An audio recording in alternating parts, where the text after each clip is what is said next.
Hello friends, here I am Kirandeep Garg from UGM Shiksha Kendra. Today we start with the Module E. Module E of Practices and Principles of Banking.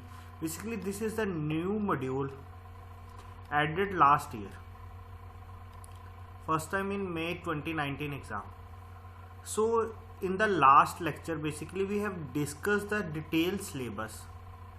Basically many students don't know the syllabus of module E. Here we have total 5 chapters which we have discussed in the previous lecture. So let's start with the today's lecture, chapter 45 in the book. This is the part 1. This lecture we have to complete in 3 parts. As already we know that at least 20 to 22 marks exam from this portion. At least 20 to 22 marks. Or we can assume that 25 to 30 questions.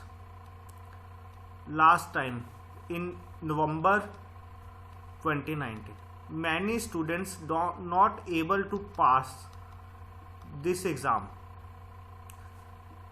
Like many students got 44, 43 or 45 marks. Even 45 is a passing marks, but it creates also problem if you don't get sufficient marks in the other 2 papers. So module E is the most important and also easy module. So let's start with the today's lecture. Here I am Kirandeep Garg from UGM Shiksha Kendra. Our Facebook page is Aim to Achieve and Telegram group is JAIIB UGM. For handwritten notes you have to mail on our mail ID ugm2493@gmail.com. Till today more than 100 students got our notes and they are happy with the notes, because after reading the notes, even when you are trying any book objective question, these questions are easily solved because you have gone through the theory properly. So let's watch our video first, then go through the notes, then watch the MCQ video. So here first is business ethics. What is business ethics? As per Adam Smith, this definition also comes in the exam in November 2019. Question is regarding that, what says the Adam Smith basically regarding business ethics. Adam Smith says that in a capitalist economy,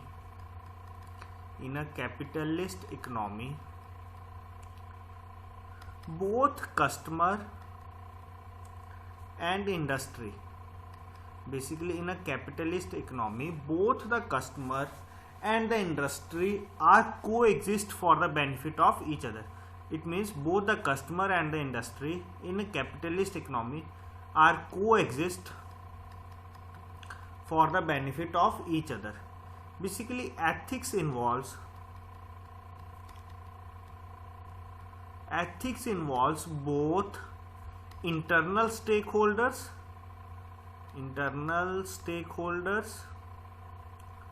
and as well as external stakeholders. So what is the difference between the internal and external stakeholders?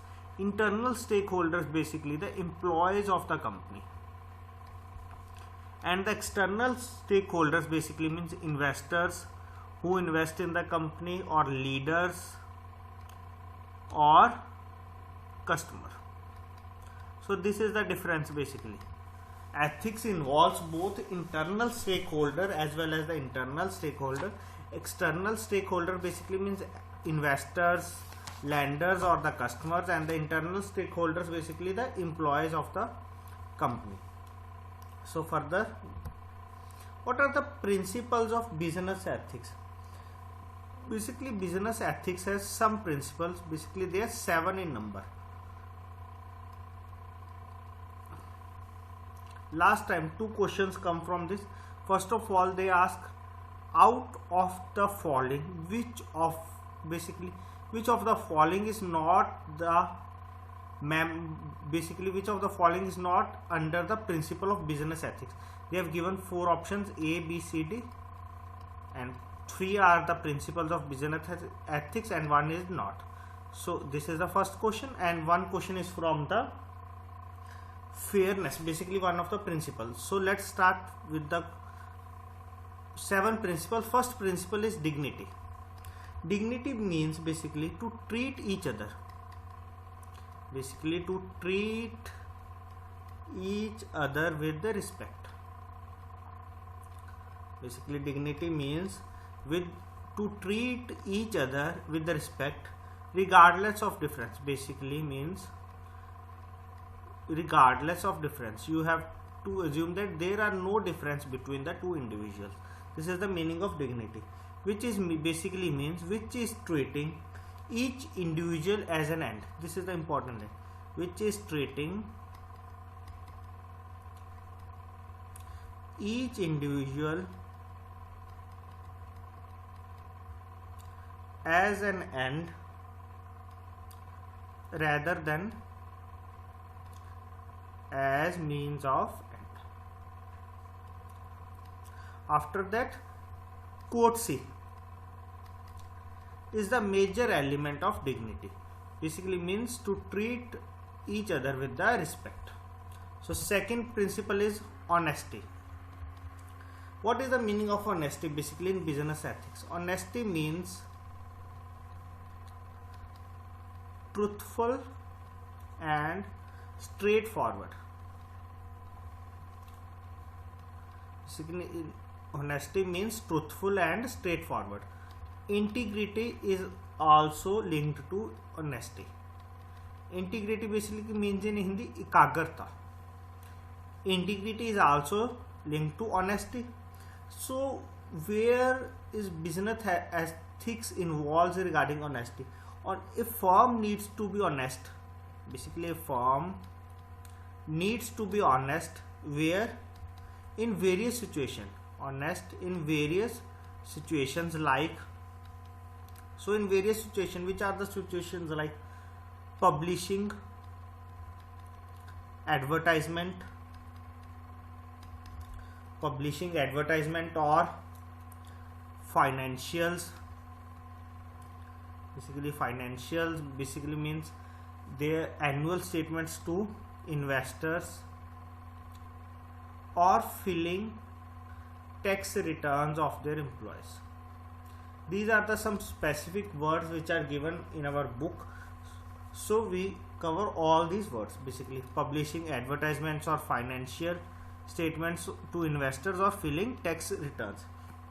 Further, honesty is divided into 2 parts: for the customers, second is for the investors. How both behaves? Basically for the customers, business should pledge what they pledge: to offer good quality products and services. Basically business should pledge to offer good quality products and services to the customer. And what for the investor? For the investor, basically if a business reports, basically business shows its financial statement truthfully, basically, or actual financial statement, then investors and financiers, basically investors and financiers, show interest in their business. So if any company show the actual statement, financial statement of their companies, then the business, then the investors and financiers show interest by offering funding to the firm. Basically then investors or business or financier basically offering fund to the firm, because they know that by offering funds they get profit after the annual statement, basically. And third is fairness. What is the meaning of fairness? Basically fairness means to display, important, this one is also important, to display concern with. Fairness means to display concern with actions, processes and consequences. To display concern with actions, processes and consequences, how the actions, basically actions to be morally right, all the actions to be morally right. Processes basically means honorable, and consequences means equitable, all are equal. So this is the basically fairness in business ethics. Further, there are three aspects of this. First one is simple equality. This question also in the exam, how many aspects? Three aspects. Simple equality. Second is commercial equality. First of all we write commercial equality, and third one is socialistic model. Basically simple equality means everyone get equal share.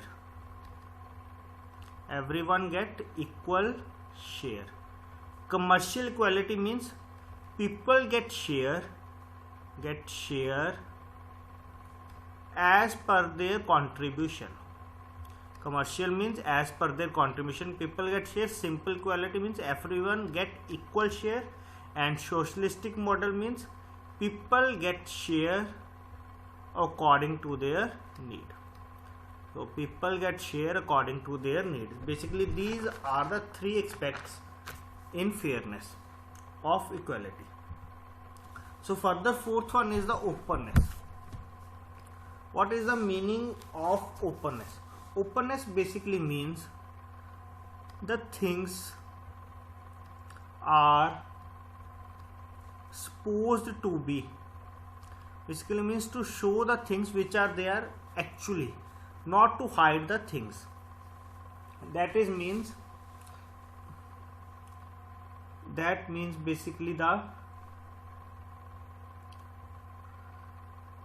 means to reveal all the information to public. Even sometimes when company hides some information, then they also disclose why they are hiding the information. It means basically that even when sometimes it is not possible for a firm to reveal the vital, basically the important information, then there is openness about the reason of non-disclosure.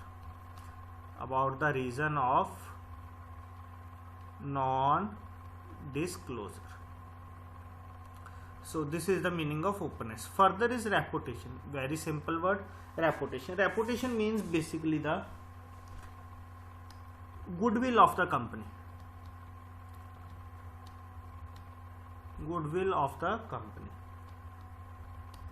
It is the most difficult to basically, reputation is the most difficult to build in case of crisis or hard situation or hard times. Business should take necessary corrective action to correct, basically in the case of crisis or hard situation. Sometimes business basically employs things to implement inappropriate conduct, basically inappropriate things, so which leads to the destroy of the reputation. So in the case of crisis, business should take necessary corrective actions to correct or prevent inappropriate conduct of others. So basically means business should take some necessary steps to correct or prevent inappropriate conduct of others. This is the meaning of reputation. After that, this is the sixth one is prudence, seventh one is concern for others. So there are total 7 principles of business ethics. Prudence means basically skill and good judgment. This is the meaning. So how it helps? Basically, ability to make prudence, ability to make right decision, ability to make right decision. How? Which is gained over a period of time. When a person is experienced, then he able to take right decision most of the time, because he gets experience regarding the situation. And in which aspects company has good judgment? Basically, when while hiring staff or inventory. Second is inventory procurement. Third one, and the most important, products and services offered to customers. So these are the three aspects where prudence is must. After that, concern for others. Concern for others basically means to the social responsibility, CSR, corporate social responsibility or social responsibility. This is also important in business ethics. So social responsibility means basically morally responsible towards the society. So this is further divided into two parts. Social responsibility for two categories. For one is internal group and the other is external group. Who are the two parts of the internal and external group? Internal groups basically further divided into two parts. One is stakeholder and the other is, which we have discussed earlier also, employees of the company. And who are included in the external group? External group basically means consumers and the community. So these are the in the external group. So here we have discussed all the 7 principles of the business. So here the lecture basically of 18 minutes. These are the some topics which we have discussed in the next lecture. Gandhiji philosophy of trusteeship. After that, corporate governance, ethics crisis. This is also the important one, which are further divided into pre-crisis, prevention of crisis, whistleblower policy, crisis situation, post-crisis. So these are some parts, basically some topics which we have discussed, which we have to discuss in the next part. Basically part 2. So students, this is the first lecture of module E, ethics in banking. So you have to revise this lecture first from video, then from notes. After completing the complete lecture, full lecture, we discuss MCQs, 15 MCQs on this topic, 3 to 4 already in your exam. So thank you, and if you like the video, share with your friends also. Thank you.